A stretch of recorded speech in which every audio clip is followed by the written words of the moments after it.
Hello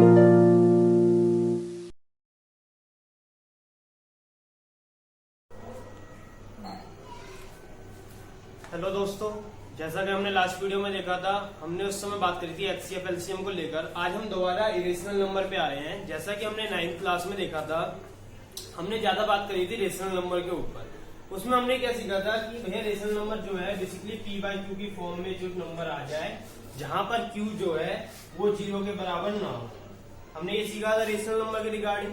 फिर हमने बात करी थी रेशनल नंबर, लेकिन हमने उसमें ज्यादा डीपली एक्सप्लेन नहीं किया था। हमने क्या कहा था कि इरेशनल नंबर बेसिकली वो नंबर जो पी बाई क्यू की फॉर्म में नहीं आ सके और जिनका decimal extension non terminating non recurring होगा। हमने ये बात करी थी जब हम 9th क्लास में रियल नंबर पे डिस्कस कर रहे थे नंबर सिस्टम के अंदर। तब हमने सिर्फ ये दो कंडीशन पढ़ी थी कि इरेशनल नंबर कब होगा, जब पी बाई क्यू की फॉर्म में ना आए या फिर जिसका decimal extension non terminating non recurring होगा। आज हम दोबारा उस पर आ रहे हैं और आज हम देखेंगे कि कैसे किसी एक नंबर को इरेशनल नंबर प्रूफ किया जाए। स्पेशली हम ध्यान देंगे रूट वाले नंबरों पे, जैसे √3, √5, √2। ठीक है, तो इस पे शुरू होने से पहले हमें एक थ्योरम पढ़नी है। ये थ्योरम क्या कहती है कि p जो है एक प्राइम नंबर है मान लीजिए, और अगर p a² को डिवाइड करता है तो जो p है वो मेरा a को भी डिवाइड करेगा। मतलब अगर मेरा कुछ नंबर ऐसे लिखा गया है a² डिवाइड बाई p, अगर इस ये p a² पूरे को डिवाइड कर रहा है यानी कि ये a को भी डिवाइड करेगा। इसकी इम्प्लीकेशन ये है, जैसे अगर मैं नंबर सपोज कीजिए मैं लेता हूं a, मैं ले लेता हूं 5, 10 और मैं p ले लेता हूं 2।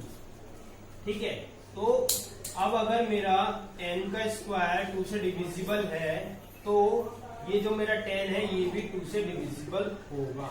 ठीक है, ये मैंने एक एग्जांपल के तौर पे इस थ्योरम को समझाया है। एक बार दोबारा सुन लीजिए। p अगर एक प्राइम नंबर है, अगर ये p a² को डिवाइड करता है तो इसका मतलब ये है कि जो p है वो a को भी डिवाइड करेगा। अगर p कोई भी एक a² नंबर को डिवाइड करता है तो जो p है वो उसका a यानी कि सिंगल टर्म को भी डिवाइड करेगा। इसका एक एग्जांपल लेके हमने समझाया। अब इसका यूज क्या होने वाला है, तो हम आगे एक न्यूमेरिकल देखेंगे जिसमें हम इसी थ्योरम का यूज करके उसको हम प्रूफ करेंगे कि ये इरेशनल नंबर है। तो अब हम आगे देखते हैं एक न्यूमेरिकल कि हमें ऐसे प्रूफ करना है कि √2 को एक इरेशनल नंबर प्रूफ कीजिए। तो हम इसका प्रूफ कैसे करेंगे, हम सबसे पहले इसका कॉन्ट्राडिक्ट अज्यूम कर लेते हैं। हम ये मान लेते हैं कि जो √2 है वो एक इरेशनल नंबर नहीं है, ये है एक रेशनल नंबर है। ठीक है, तो let us assume that √2 is a rational number. ठीक है, अब हमने सीखा था 9th क्लास में कि जब अगर एक ये रेशनल नंबर है तो इसे पी बाई क्यू की फॉर्म में दिखाया जा सकता है।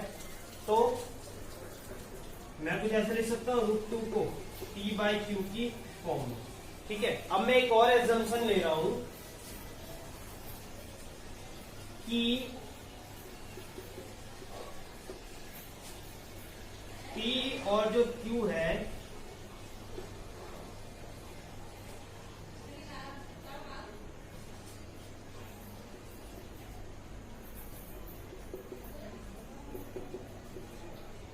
मैं एक और एजम्पशन ले रहा हूं कि जो p और q है उनके कॉमन फैक्टर 1 से ज्यादा है। मतलब 2 भी हो सकता है, 3 भी हो सकता है, 4 भी हो सकता है, 1 से ज्यादा है। अब अगर मैं कॉमन फैक्टर से इसे डिवाइड करूंगा, ठीक है, तो हमें कुछ दो और नंबर मिलेंगे। when we divide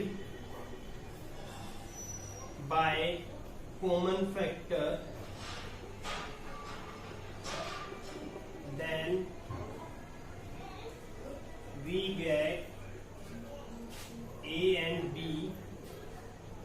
which are co-prime।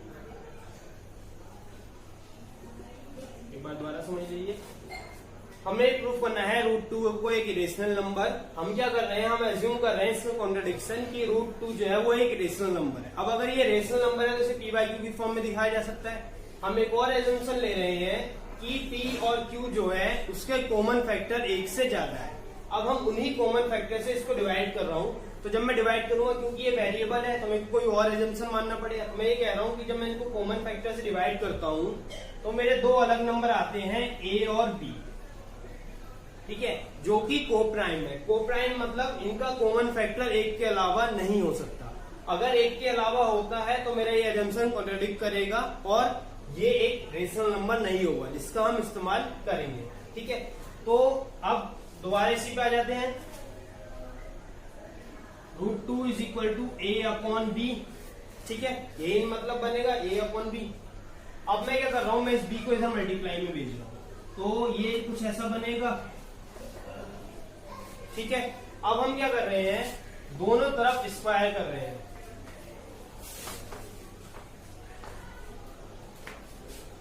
इसको मैं इक्वेशन 1 मान लेता हूं। Squaring both side of equation 1, तो इसका क्या निकल कर आएगा, √2b का होल स्क्वायर, और ये क्या बन जाएगा, a का होल स्क्वायर, यानी कि a² is equal to 2b², ठीक है। अब मैं इस 2 को इधर भेज सकता हूं, तो कुछ ऐसा निकल कर आएगा a² डिवाइड बाई 2। अब हमने थ्योरम 1.3 पढ़ी थी जो क्या कहती थी कि P एक प्राइम नंबर है, 2b एक प्राइम नंबर है, जो a² को डिवाइड कर रहा है, मतलब 2 जो है वो a को भी डिवाइड करेगा बाय थ्योरम। हमें पूरी थ्योरम लिखने की जरूरत नहीं है, हम इसका नंबर भी लिख सकते हैं, ठीक है। 2 divide a² then 2 divide a2, ठीक है। जब मेरा 2 a² को डिवाइड कर रहा है तो जो 2 है वो मेरा a को भी डिवाइड करेगा। अब हम आगे क्या देखेंगे, जब ये इसको डिवाइड कर रहा है तो कोई नंबर आएगा, मतलब जब मेरा ये a को डिवाइड कर रहा है तो कोई नंबर तो बन रहा होगा ना। मैं वो एज्यूम कर लेता हूं c की, मतलब जब मैं इसको इसे डिवाइड करता हूं तो मेरा कोई क्वेश्चन आता है c आता है। अब मैं क्या कर रहा हूं, अब मैं इसको पुट कर रहा हूं वहां पे वैल्यू में, ठीक है। तो जब मैं यहाँ वैल्यू पुट करूंगा, ये इधर आ जाए, कुछ ऐसा बनेगा a is equal to twice of c। तो मैं ये a की वैल्यू पुट कर रहा हूं 2c का होल स्क्वायर, ठीक है, और यहाँ पे अपॉन में 2 चल रहा है, ठीक है। इसके बाद हम क्या कर रहे हैं, इस 2 को इधर भेज देते हैं, 2b² और यहाँ हो जाएगा 4c²। Again squaring both side कर रहा हूं,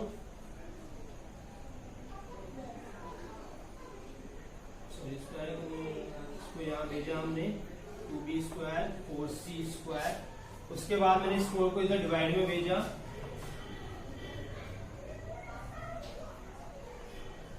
तो दोबारा रिलेशन क्या निकल कर आई, 1/2b² is equal to c²। अब दोबारा देखिए कि इसको मैं कुछ ऐसे लिख सकता हूं, b²/2। अब इस पे ध्यान दीजिए, जब मेरा 2b को डिवाइड कर रहा है तो 2 मेरा b² को डिवाइड कर रहा है, तो जो 2 है मेरा वो b को भी डिवाइड करेगा, अगेन बाय थ्योरम 1.3।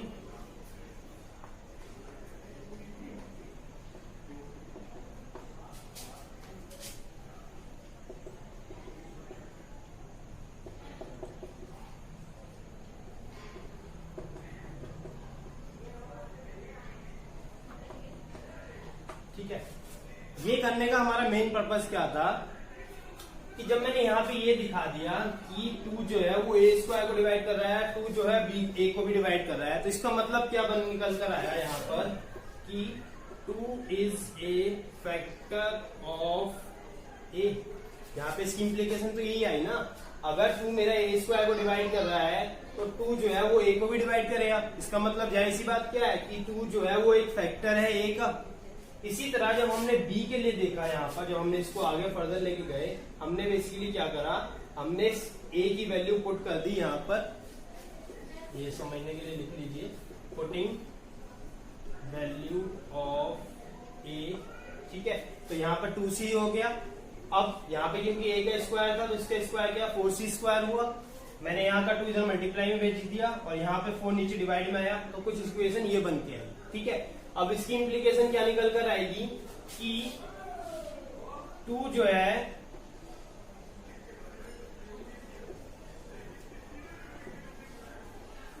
टू मेरा a का भी फैक्टर है, 2 मेरा b का भी फैक्टर है। इसका मतलब क्या है, 2 इज द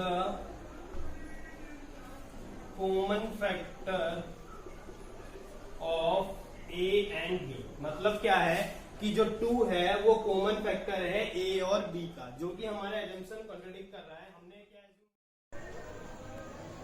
ठीक है, तो इसका मतलब क्या है कि a और b जो है वो को प्राइम है। मतलब हमने तो ये एजम्पशन लिया था ना कि a और b को प्राइम है, मतलब उनका कोई भी 1 से ज्यादा कॉमन फैक्टर नहीं हो सकता। लेकिन यहाँ पर जो है वो 2 कॉमन फैक्टर आ गया है a और b का। मतलब क्या है कि हमारे इस एजम्पशन को कॉन्ट्रडिक्ट कर रहा है, तो इट कॉन्ट्रडिक्ट our assumption